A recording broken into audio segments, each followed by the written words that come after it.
The fact there are no common or obvious symptoms for a deadly fungal infection sweeping the US is posing challenges for public health experts.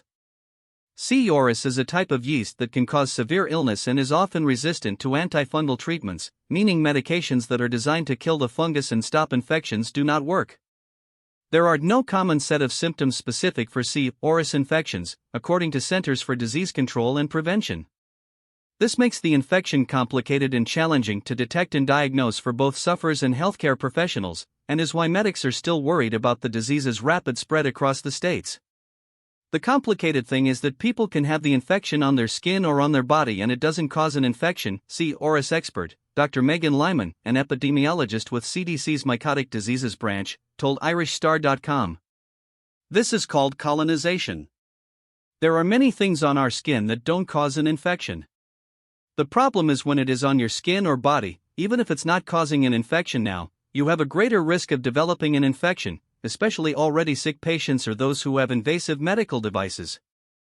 The infection can get through those devices, or breaks in the skin, really easily. It's mostly sick people in healthcare settings getting C. auris, but those who are not actively sick from it could become sick and spread it to others. C. auris can be spread through contact with a person or common surface or object that has been contaminated. Some people with C. auris may not exhibit any symptoms and ultimately, there is not a common set of symptoms.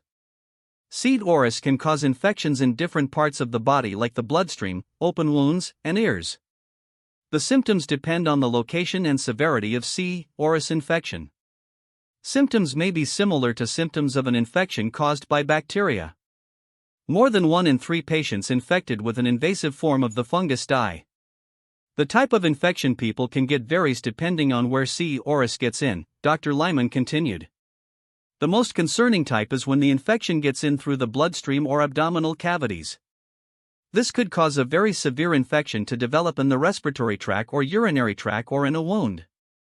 It's really challenging for colonized individuals who don't actually have the infection, though. They're not having symptoms of the infection, so it's not causing them any problems, but they could spread it to others.